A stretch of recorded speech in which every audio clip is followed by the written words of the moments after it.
হঠাৎ কি মনে করে রঘুদাদা তোমাকে দাওয়াতপত্র দিল বলো তো? ওনাকে তো আমার তেমন সুবিধার মনে হয় না। আমারও খুব অবাক লাগছে। মনে আছে একবার ওনার বাড়িতে গেছিলাম, আমাকে অপমান করে তাড়িয়ে দিয়েছিল। মনে নেই আবার? খুব মনে আছে। শোনো, তোমাকে কোথাও যেতে হবে না। ওইখানে যাওয়ার পর তোমাকে আবার অপমান করতে পারে। দাওয়াতপত্র দিয়েছে যখন যাওয়া উচিত। মানুষ তো সবসময় একরকম থাকে না। উনি হয়তো ভালো হয়ে গেছে, আগেরবার খারাপ ব্যবহার করেছিল, সেই অপরাধ বোধে আমাকে হয়তো দাওয়াত দিয়েছে। কি জানি বাপু, আমার তো বড় লোকদের মতিগতি একদম ভালো লাগে না।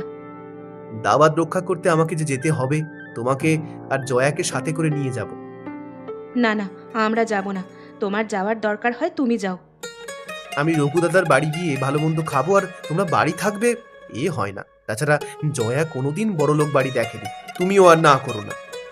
তা কবে যাওয়ার কথা ভাবছো? কালকে যেতে চাইছি, আজকের মধ্যে তুমি সবকিছু গুছিয়ে রেখো।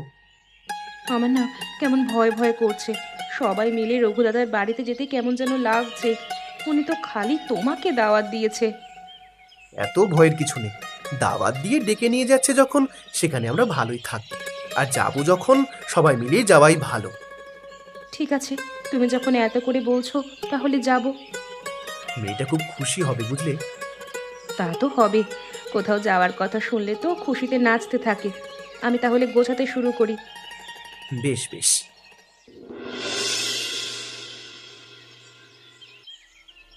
হ্যাঁ গো, ব্যাপারটা কেমন হয়ে গেল না? তুমি আসতে বলেছিলে একজনকে, এখন তো দেখি গোটা পরিবার ধরে চলে এসেছে। হ্যাঁ, তাই তো দেখছি গো। একা মনীষ আসলে তো বাইরের চৌকিতে রাতে ঘুমাতে পারতো। এখন তো ওদের জন্য একটা ঘর দিতে হবে। আমাদের স্টোর রুমটা পড়ে আছে, ওদের ওইখানে থাকতে দিয়েছি। ভালো করেছো। আসল কাজটা হয়ে গেলে বাঁচা যায়। মনীষকে নেমন্তন্ন করে ডেকে কেন এনেছো এখনো আমি জানতে পারলাম না। আর বলো না, সে এক বিশাল কাহিনী। মনীষের বাবা ছিল এ বাড়ির চাকর, বিশ্বস্ত চাকর বলা যায়। একদিন হলো কি, আমার ঠাকুরদাদা আমাদের বাড়ির সম্পত্তির অর্ধেক মনীষের বাবার নামে লিখে দেয়। তারপর একদিন রাগ করে আমার বাবা মনীষের বাবাকে একবারে পরিবার সহ তাড়িয়ে দেয়। মনীষ তখন ছোট ছিল। ঠাকুরদাদার সম্পত্তি লিখে দেওয়ার সময় আরও কিছু নিয়ম করে গেছিল। সেটা হলো, মনীষের বয়স যখন 18 হবে তখন সেই সম্পত্তি মনীষ ভোগ করতে পারবে। মা গো মা, এ তুমি আমাকে কি শোনালে? আগে তো এই কথা আমাকে তুমি বলনি। বলার মতো তেমন সুযোগ হয়নি, তাই বলা হয়নি। এখন আমাদের একটাই কাজ, মনীষের নামে যে অংশটা আছে সেটা আবার আমাদের নামে করিয়ে নিতে হবে। মনীষ তো জানে না যে তার নামে এত সম্পত্তি আছে। তুমি খালি খালি আগ বাড়িয়ে ঝামেলা করতে গেলে। কয়েকদিন আগে এক ফকিরের সাথে দেখা হয়েছিল। উনি বলছিল আমরা নাকি সম্পত্তি হারাতে যাচ্ছি। ওই ফকিরের কথা একদম মিথ্যে হয় না। তাহলে দেরি করা যাবে না। তুমি যেভাবেই হোক দ্রুত সম্পত্তি লিখে নেওয়ার ব্যবস্থা করো।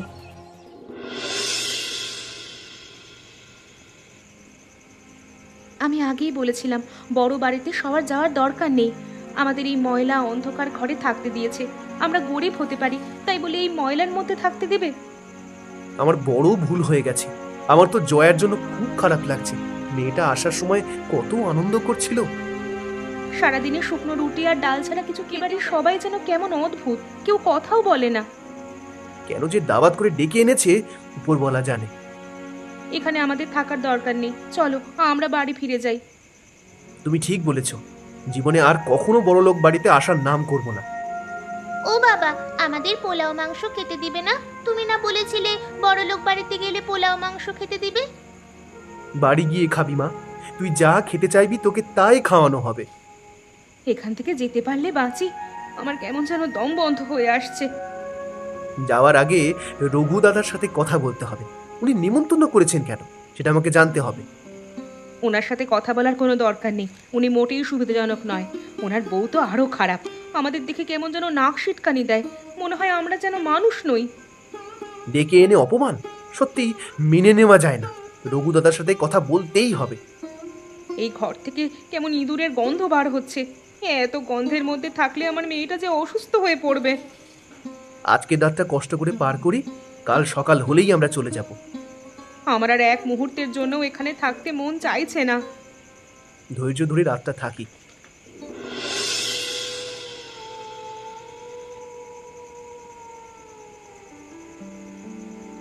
এত রাতে তুমি এমন হাঁটাহাঁটি করছো কেন? না ঘুমালে যে তোমার শরীর খারাপ করবে।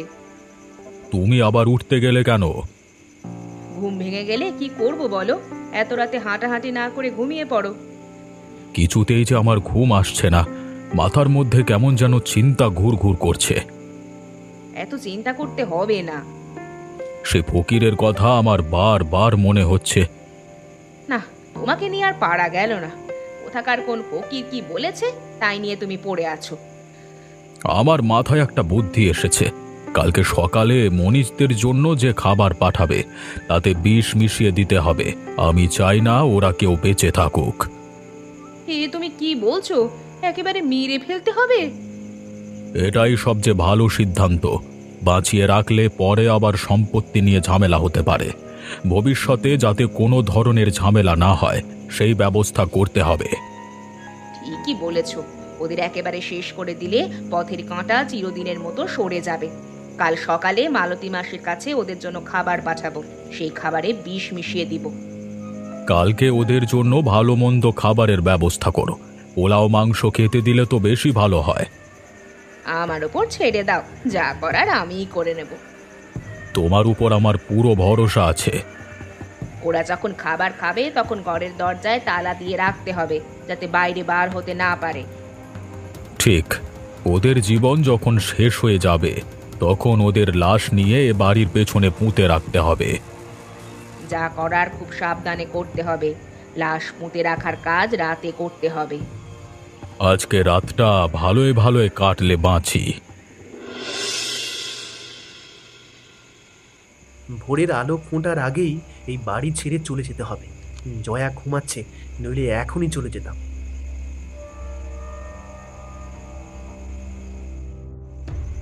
এখানে একা একা কি করছিস?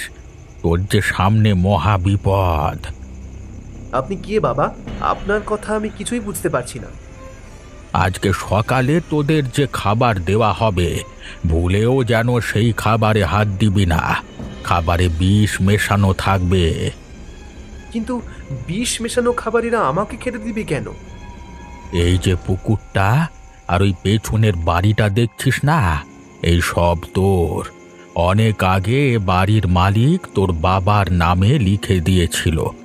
এখন এসব সম্পত্তি তোর। ভবিষ্যতে যাতে তুই এই সম্পত্তির ভাগ না চাস, তাই তোদের পরিবার ধরে মেরে ফেলতে চাইছে। আপনার কথা আমি কিছুই বুঝতে পারছি না। আমার তো মাথায় কাজ করছে না। এই সব সম্পত্তি আমার। তুই এ বাড়ি ছেড়ে কোথাও যাবি না। আগে তোর ভাগ তুই বুঝে নিবি। আমি কি কখনো এই সম্পত্তি ভোগ করতে পারবো?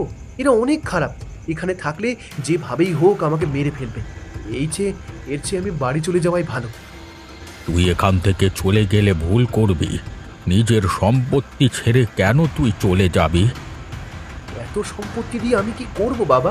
আমি গরিব মানুষ, কোনো রকম খেয়ে পড়ে জীবন গেলেই হলো। এরা যে অনেক খারাপ মানুষ। এদের হাত থেকে সম্পত্তি বদল হওয়া দরকার। তুই এখন ঘরে যা, আর ভুলেও ওদের দেওয়া খাবার খাবি না। যেভাবেই হোক ওদের শাস্তির ব্যবস্থা তোকেই করতে হবে। বাবা, আমি চেষ্টা করব।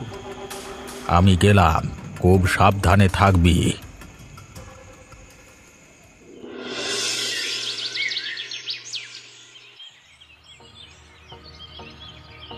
রঘুবাবু, এই খাবারে বিষ আছে। বাড়িতে অতিথি দাওয়াত দিয়ে মেরে ফেলতে চেয়েছিলেন। খুনের দায়ে আপনাদের বাড়ির সবাইকে অ্যারেস্ট করা হবে। আমার নামে মিথ্যে অপবাদ দিচ্ছে। খাবারে বিষ ও নিজে মিশিয়েছে। কি প্রমাণ আছে এই খাবারে আমার পরিবারের কেউ বিষ দিয়েছে? ও নিজে বিষ দেয়নি। এই খাবারে যে বিষ আছে সেই বিষের বোতল আপনার ঘরে পাওয়া গেছে। এই কাজ মনীষ নিজে করেছে। এ বিশাল বাড়ির সম্পত্তি ভোগ করবে বলে আমাদের ফাঁসিয়ে দিতে চাইছে। আমি যতদূর জানি মনীষের সম্পত্তি আপনি ভোগ করতে চাইছেন। মনীষ যাতে তার সম্পত্তির ভাগ কখনো না চায় তার জন্য মনীষ সহ ওর পরিবারকে শেষ করতে চেয়েছেন। ম্যাডাম, আপনি কিন্তু ভুল বলছেন। এ সম্পত্তি মনীষের হাতে যাবে কেন? ম্যাডাম, এই বাড়ির পুকুর আর পেছনের বাড়িটা আমার। এসব তোকে কে বলেছে? আমার সামনে দাঁড়িয়ে মিথ্যে বলছিস? তোর এত সাহস হয় কি করে? পুলিশ ম্যাডাম, আমার কথা যদি বিশ্বাস না হয় তাহলে আপনি উনার ঘরের সিন্দুক খুলে দেখতে পারেন। সব প্রমাণ পেয়ে যাবেন। একটু পরেই পুলিশের গাড়ি আসছে। এই বাড়ির সবকিছু চেক করে দেখা হবে। রঘুবাবু, জেলে যাওয়ার জন্য প্রস্তুত হন। সামান্য একটা লোকের কথা আপনি বিশ্বাস করলেন ম্যাডাম। ওর কথা বিশ্বাস করা আপনার কিন্তু একদম ঠিক হচ্ছে না। কোনটা ঠিক আর কোনটা ভুল সেটা আমাকে বুঝতে দিন। আমি সবসময় ন্যায়ের পক্ষে থাকি, আমাকে কিছু বোঝাতে আসবেন না। মনীষ, তোর কপালে দুঃখ আছে বলে দিল। মনীশবাবু, আপনি ওনার কথা একদম ভয় পাবেন না, আমি আপনার সঙ্গে আছি। এই বাড়ি এখন থেকে আমাদের। মিনতি, তোমার মন যা চায় তাই করতে পারবা।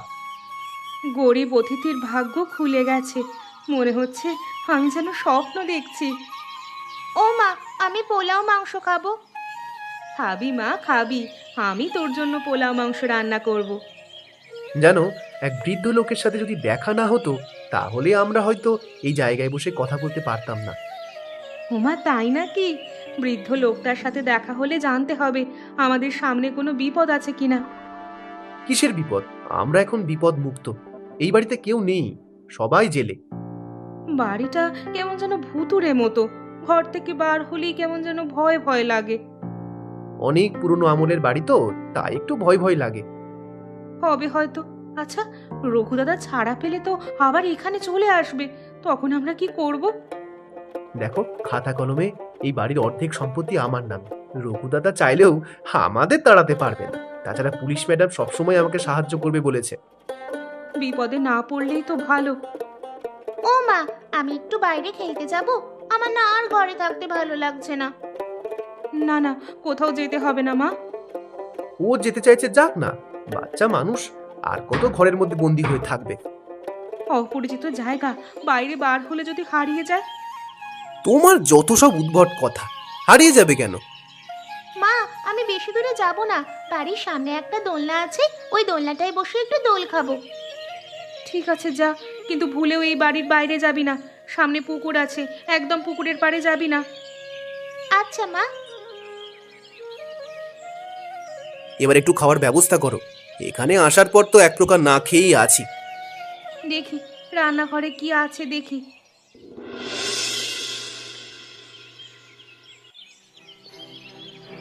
ম্যাডাম, আমার কথা মতো কাজ না করলে আপনার চাকরি কিন্তু থাকবে না। কি যে বলেন না, আমি যা যা করেছি সব তো আপনার কথা মতো করেছি। আর কি করতে হবে বলেন? ওই পরিবারকে যেভাবেই হোক শেষ করে দিতে হবে, আর ওদের শেষ করবার দায়িত্ব আপনার। কিন্তু এর জন্য যে আমাকে খুশি করতে হবে, টাকার পরিমাণ এবার একটু বেশি করে দিতে হবে। বোঝেনি তো, খুনের ব্যাপার বলে কথা। টাকা নিয়ে আপনি একদম চিন্তা করবেন না। যত টাকা লাগে আমি আপনাকে দেব, আপনি শুধু কাজটা করে দিন। তা ওদের কিভাবে শেষ করব, কোনো প্ল্যান করেছেন? নাকি খুনের প্ল্যানও আমাকেই করতে হবে? বাড়ির সামনে একটা গুদাম ঘর আছে, ওদেরকে পটিয়ে ও ঘরে ভরে আগুন দিয়ে দিতে হবে। তবে যা করবেন সাবধানে করবেন, দেখেন যেন পুরো বাড়িতে আবার যেন আগুন না ধরে যায়। আমার উপর ভরসা রাখুন বাবু, পুলিশ এত কাঁচা কাজ করে না। কাজ আগে শেষ করুন, তারপর না হয় ভরসা করা যাবে। আমাকে বিশ্বাস করতে পারছেন না, তাই তো? বিশ্বাস করব না কেন? শুনুন, যত দ্রুত কাজ শেষ করতে পারবেন আমার জন্য ততই ভালো। এই হাজতে থাকতে আর ভালো লাগছে না। এত অধৈর্য হলে কি চলবে? অধৈর্য হব না। আমার সম্পত্তি ফেরত পাওয়ার জন্য আমাকেই যুদ্ধ করতে হচ্ছে। ঠাকুর দাদার কি দরকার ছিল সম্পত্তি চাকরের নামে লিখে দেওয়ার? আপনার ঠাকুরদাদার হয়তো আপনার বাবার উপর কোনো ভরসা ছিল না, যার ফলে সম্পত্তি চাকরের নামে লিখে দিয়েছিল। শুনেছি আপনার বাবা নাকি অনেক সম্পত্তি বিক্রি করে দিয়েছেন। তা দিয়েছে, এখন যেটুকু আছে তাও আবার অন্যের নামে। শোনেন, এত চিন্তা করার দরকার নেই। 2 দিনের মধ্যে সব কাজ হয়ে যাবে। দুটো দিন একটু কষ্ট করি, তারপর তো সুখেই থাকবো। পুলিশ ম্যাডাম আমাদের জন্য অনেক করলো, ওনার উপকার কোনো দিন ভুলতে পারবো না। বাবা, আপনি এখানে কিভাবে এলেন? সামনের দরজা তো আটকানো। আমি পেছনের দরজা দিয়ে এসেছি। তোকে যে এখান থেকে পালাতে হবে। এ ঘরে আজকে রাতে আগুন দেওয়া হবে। তুই যদি পালিয়ে না যাস তাহলে পুড়ে মরবি। পুলিশ ম্যাডাম যে বললো বাড়ি ঘর সব নতুন করে রং করবে, আমাদের 2 দিন এখানে থাকতে হবে। সব মিথ্যে বলেছে। ওই মহিলা রঘুর সাথে হাতে হাত মিলিয়ে তোর সর্বনাশ করতে চায়। তুই পালিয়ে যা। কোথায় পালাবো বাবা? যেখানেই যায় না কেন ওরা যে আমাকে শেষ করে দিবে। এই সম্পত্তি আমার দরকার নেই। আমার সেই ছোট বাড়িতে আমি ফিরে যেতে চাই। এত ভয় পেলে চলবে না। এ সম্পত্তির মালিক তুই হবি, তার জন্য যে তোকে অনেক ঘাত প্রতিঘাত অতিক্রম করতে হবে। আমার যে আর ভালো লাগছে না। সম্পত্তির জন্য যদি জীবনই চলে যায় তাহলে এই সম্পত্তি পেয়ে লাভটা কি? এই রঘুর জন্য এই অঞ্চলের মানুষ অনেক কষ্টে আছে। রঘু খুবই খারাপ মানুষ। খারাপ মানুষের হাত থেকে সবার মুক্তি পাওয়া দরকার। বুঝতে পেরেছি বাবু। এখন তোরা আমার সাথে চল, ঠিক সময় মতো আবার তোদের এ বাড়িতে ফিরিয়ে নিয়ে আসবো।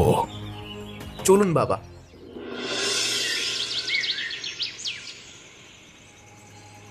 কতদিন পরে যে নিজের বাড়িটায় ফিরে এলাম।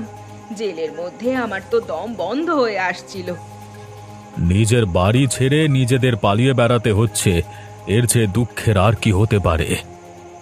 আজকে রাতেই ওরা পুড়ে ছাই হয়ে যাবে। এ সম্পত্তির ভাগীদার আর কেউ হতে পারবে না। দেরি না করে আগুন লাগিয়ে দিই। ঠিক বলেছ, এখনই আগুন ধরিয়ে দিতে হবে। ওরা আবার পালিয়ে যাবে না তো? পালিয়ে যেতে পারবে না। পেছনে একটা দরজা আছে, কিন্তু সেটা এমন ভাবে আটকানো কেউ খুলতে পারবে না।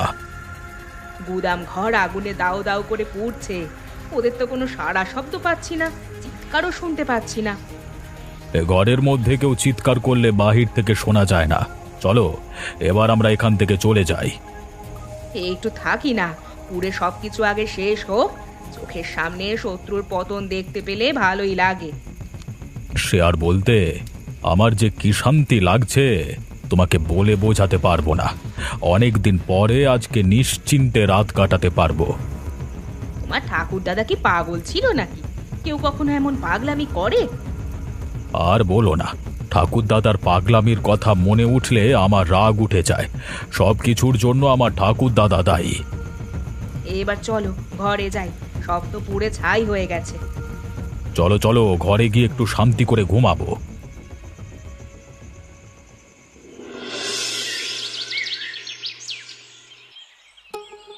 জয়া কোথায়? ওকে দেখছি না যে। বাইরে খেলা করছে, ওকে আর কত আটকে রাখবো? খেলা করছে করুক, তবে চোখে চোখে রেখো। বৃদ্ধ বাবা ওর সাথে আছে। তাহলে তো ভালো। আমি বলি কি, চলো আমরা বাড়ি চলে যাই। এইভাবে পালিয়ে পালিয়ে আর কতদিন চলবে? রঘুদাদা যদি কোনোভাবে জানতে পারে আমরা বেঁচে আছি, তাহলে যেখান থেকে হোক আমাদের ধরে নিয়ে আসবে। এমন কিছু করতে হবে যাতে কোনো দিন রঘুদাদা আমাদের ক্ষতি করতে না পারে। ওপরওয়ালা ওনাকে কেন যে শাস্তি দেয় না। ওনার মতো পাপী মানুষ দুনিয়ায় বেঁচে না থাকাই ভালো। আমাদের দুঃখের দিন খুব দ্রুত শেষ হবে। আর কয়েকটা দিন একটু ধৈর্য ধরে থাকতে হবে। আমার খারাপ লাগে মেয়েটার জন্য। আমাদের জন্য মেয়েটার যাতে কোনো ক্ষতি না হয়। উপরওয়ালার উপর ভরসা রাখো। ভরসা আছে, কিন্তু তারপরও যে ভয় হয়। খুব চিন্তা হচ্ছে বুঝি? এত চিন্তা করবি না, তোদের সুদিন খুব নিকটে। এবার যদি তোরা বিপদ মুক্ত হতে পারিস, জীবনে আর কোনো দিন বিপদের মুখোমুখি হবি না। কিন্তু মনে রাখবি, এবার যদি বিপদে পড়িস তাহলে তোদের আর রক্ষা করতে পারবো না। বাবা, এরপর আমাকে কি করতে হবে? আপনি পথ দেখিয়ে দিন। আপনার দেখানো পথেই আমি চলবো। আমি তোকে যে পরামর্শ দেব তুই সেই মতো চলবি। একটু এদিক ওদিক হলেই বিপদে পড়বি। তোকে আমি একটা জায়গায় পাঠাবো, তুই সেখানে যাবি। পথে অনেক বাধা আসতে পারে, সেই বাধা অতিক্রম করে সেই জায়গায় তোকে যেতে হবে। আপনি যেখানে যেতে বলবেন আমি সেখানেই যাব বাবা। এই কাগজে ঠিকানা লেখা আছে, কাগজটা নিয়ে রওনা দে। আমার মেয়ে বউয়ের কোনো ক্ষতি হবে না তো? আমি থাকতে ওদের কোনো ক্ষতি হবে না। শরীরটা বুঝিয়ে আর ভালো হবে না। শরীরে একেবারেই বল নেই। কিচ্ছু হবে না গো, তুমি ঠিকই সুস্থ হয়ে যাবে। এত চিন্তা করো না তো। যত চিন্তা করবা ততই শরীর খারাপ লাগবে। চিন্তা কি আর সাধে করি? শরীর যদি ভালো না থাকে তাহলে চিন্তা এমনি এমনি আসে। তোমাকে ভালো ডাক্তার দেখাতে হবে, দরকার হলে শহরের বড় হসপিটালে ভর্তি করে দিব। চিকিৎসা যে করাবে টাকা পয়সা পাবে কোথায়? যা ক্যাশ টাকা ছিল সব তো মহিলা পুলিশকে দিয়ে দিয়েছি। ক্যাশ থাকার তো দরকার নেই, সম্পত্তির কিছু অংশ বিক্রি করলেই তো চিকিৎসার খরচ উঠে যাবে। আমার না আর সম্পত্তি সম্পত্তি করতে ভালো লাগে না। গত রাতে খুব বাজে একটা স্বপ্ন দেখেছিলাম। কি স্বপ্ন দেখেছো তুমি? দেখলাম মনীষ আর ঠাকুর দাদা মিলে আমার গলা টিপে ধরছে, চিৎকার করছি কিন্তু মুখ দিয়ে শব্দ বের হচ্ছে না। খুবই ভয়ঙ্কর স্বপ্ন। স্বপ্নের কোনো মাথা মুন্ডু আছে নাকি? চিন্তা একটু বেশি করেছো তাই এই সব স্বপ্ন দেখেছো। হবে হয়তো। আমার কেমন যেন হচ্ছে, মনে হচ্ছে সমস্ত শরীর পুড়ে যাচ্ছে। আগুনের তাপ লাগলে যেমন হয় ঠিক তেমন হচ্ছে। জ্বর অনেক বেশি তাই এমন হচ্ছে, জ্বর কমে গেলে সব ঠিক হয়ে যাবে।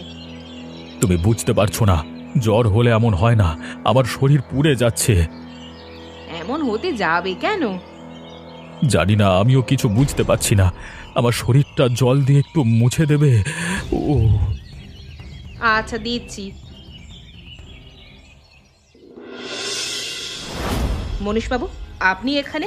আপনি আপনি বেঁচে আছেন? জি ম্যাডাম, আমাকে শেষ করার অনেক চেষ্টা করেছেন কিন্তু সফল হতে পারেননি। আপনাকে আমি বিশ্বাস করেছিলাম, আপনি আমার সরলতার সুযোগ নিয়েছেন। ভালো চান তো এখান থেকে চলে যান। আমার কথা মতো যদি চলে না যান আপনার বউ মেয়েকে শেষ করে দিব। আপনাকে আমি আর ভয় পাই না। আপনাকে ভয় পেলে যে আমি সফল হতে পারবো না। এখানে কেন এসেছেন সেটা আগে বলেন। স্যার, এই লোকটা ক্রিমিনাল, ওকে অ্যারেস্ট করুন। কারোর মুখের কথায় যে আমি ওনাকে অ্যারেস্ট করতে পারবো না, আমার প্রমাণ চাই। হ্যাঁ, আপনি এখানে এসেছেন কেন? এই কাগজে যার ঠিকানা লেখা আছে আমি তার সাথে দেখা করতে চাই। আমি সেই ব্যক্তি। এখন বলেন আপনার কি উপকার করতে পারি? এই কাগজে সব লেখা আছে, আপনি পড়লেই বুঝতে পারবেন। এই যে ম্যাডাম, আপনার নামে তো অভিযোগ আছে, মানুষ যখন বিপদে পড়ে তখন তারা নিরাপদের জন্য পুলিশের কাছে যায়। পুলিশ যদি খারাপ হয় তাহলে বিপদে পড়া মানুষজন যাবে কোথায় বলুন তো? আপনাদের মতো কিছু পুলিশের জন্য পুরো পুলিশ জাতির বদনাম হয়। আপনি এই পাজি লোকটার কথা বিশ্বাস করবেন না স্যার, সব মিথ্যা বলছে। মিথ্যে বলছে কি সত্যি বলছে তদন্ত করলে বোঝা যাবে।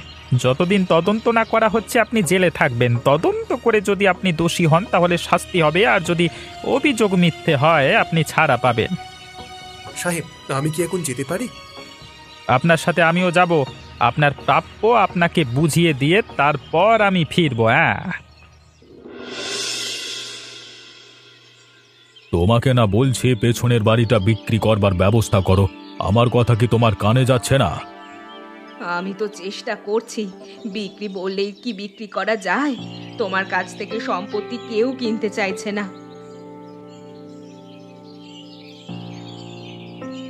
সম্পত্তি বিক্রি করে আর কি করবেন? আমার সাথে থানায় চলুন। মনীষ, ভূত দেখছি নাকি? তোদের পরিবার সহ না আগুনে পুড়িয়ে দিয়েছিলাম। গরিব মানুষের প্রাণ অনেক শক্ত, এরা আগুনেও পড়ে না। অপরাধ তো নিজের মুখে স্বীকার করে নিলেন, আমার প্রমাণ জোগাড় করতে কষ্ট হবে না। পুলিশ বাবু, আপনাকে বাড়িটা লিখে দেব।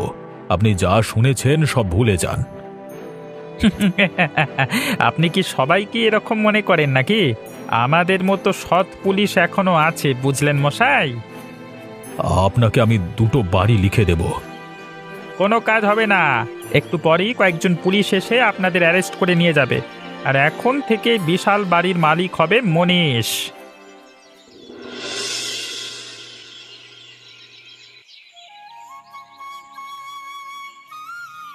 পোলাও মাংস খেতে খুব মজা মা। পেট পুড়ে খামা, এখন থেকে প্রায় পোলাও মাংস খাবি। ও মা, বাবা কি সত্যি বলছে? হ্যাঁ রে মা, তোর বাবা সত্যি বলছে।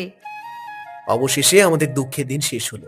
জীবনের উপর দিয়ে যা ঝড় বয়ে গেছে মনে করলে রূপকথার গল্প বলে মনে হচ্ছে। আমি আর পিছনের কথা মনে করতে চাই না। আমরা যে প্রাণে বেঁচে আছি এটাই অনেক বড়। একটা কথা আমাদের স্বীকার করতেই হবে, বৃদ্ধ লোকটা সাহায্য না করলে আমাদের পক্ষে এই বাড়ির মালিক হওয়া সম্ভবই ছিল না। সে আর বলতে, তবে আমাদের একটা কথা মাথায় রাখতে হবে, জীবনে কখনো অহংকার করা যাবে না। অহংকার করলে রঘুর মতোই অবস্থা হবে। একদম না। আমি কাল থেকে এই গ্রামের সবার খোঁজ খবর নিব, প্রয়োজনে বিপদে তাদের পাশে দাঁড়াবো, সবসময় সততার সাথে চলার চেষ্টা করব। কেউ যাতে বলতে না পারে হঠাৎ করে বড় লোক হয়ে ওদের স্বভাব খারাপ হয়ে গেছে। কথা দিলাম এমন হবে না।